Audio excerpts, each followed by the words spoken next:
अरे तोबा मादर चोर! हे गब्बर वा मुंह ना फाना मुंह ना देख बेल दे। यह है बंदूकिया। हम कहीं का बेल देंगे सारे। अरे करियो सांभा गब्बर गरियो थे तब इनकर बेइज्जती ही होता। उनकर भोसड़ी वाले की इज्जती कहां बाकी जो उनकर बेइज्जती हो जाए। अरे ताबा कब हो रे गबरा? इन्होंने ऐसा गाना मारा कि हमको पता ना चला है।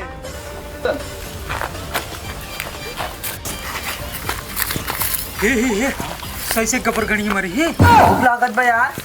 एक काम कर हाँ, तू ऐसे दो ऐसे मरवावा था हाँ मरवा लिया हम भोसड़ी के मरवाए यार। हम बढ़िया तो देखा वैसे नहीं। ओ हो संभरो बोला लिए भाई। नहीं रहा दे ना संभरो बोला लिए उस पर दे। अरे सांभा भोसड़ी के हम पनिया पियाओ। गब्बर पानी नहीं हमारा लाड़ पीला। भाग भोसड़ी के हम जाता है दारू पिए।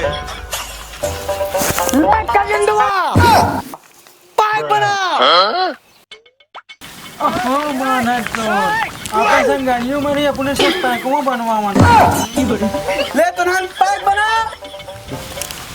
ताभा बसंती कहाँ पेड़ों में टंगिए बांध के लटकाए है। आयो रे माँ साड़ी पहने हैं तलवार पे। सरदार साड़ी पहने हैं। चल पे तेरे मनोरंजन हो। चला सरदार चलो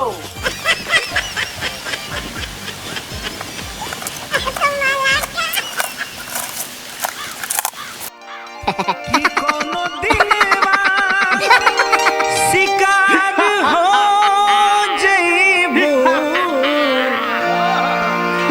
हमसे मिलबू हमार हो जइबू हमसे मिलबू हमार हो जइबू कोनो दिलवा शिकार हो जइबू कि कोनो दिलवा शिकार हो जइबू कि कोनो दिलवा शिकार हो जइबू हमसे मिलबू हमार हो जइबू हमसे मिलबू हमार हो जइबू।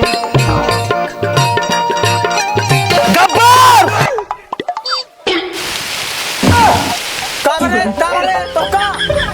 बसंती क्या यही प्यार यही मोहब्बत रह गया है? इन रणुओं को सामने नाच रही हो गब्बर रणुओं के सामने।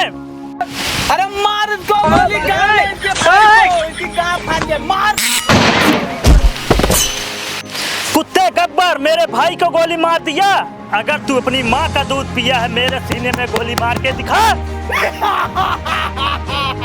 क्यों मेरे भाई को मारा बोल? अरे सभा जी सरदार हरामजादे को पकड़ो तुम लोग। पकड़ो इसको पकड़ो। चल चल साले। बसंती इन झाटुओं के सामने तुम मत नाचना। वो साले का अपना पिलाता हम पिलाई। अब देखता हूँ बसंती छिनार कैसे नहीं नाचेगी। बसंती ना हमसे मिलबू हमार हो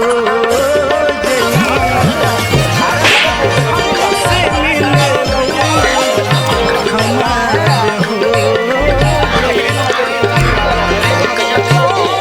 दिलवा शिकार हो जइबू कि कोनो दिलवा शिकार हो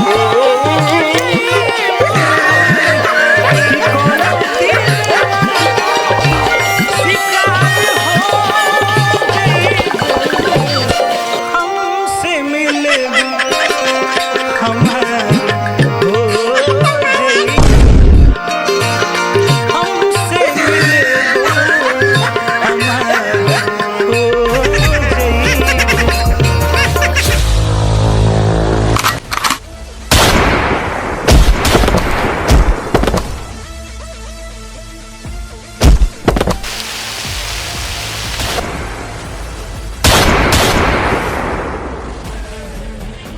बसंती तो सी इतना प्यार करत रहे ना जा छिन रहो तू धोखा दे दू ला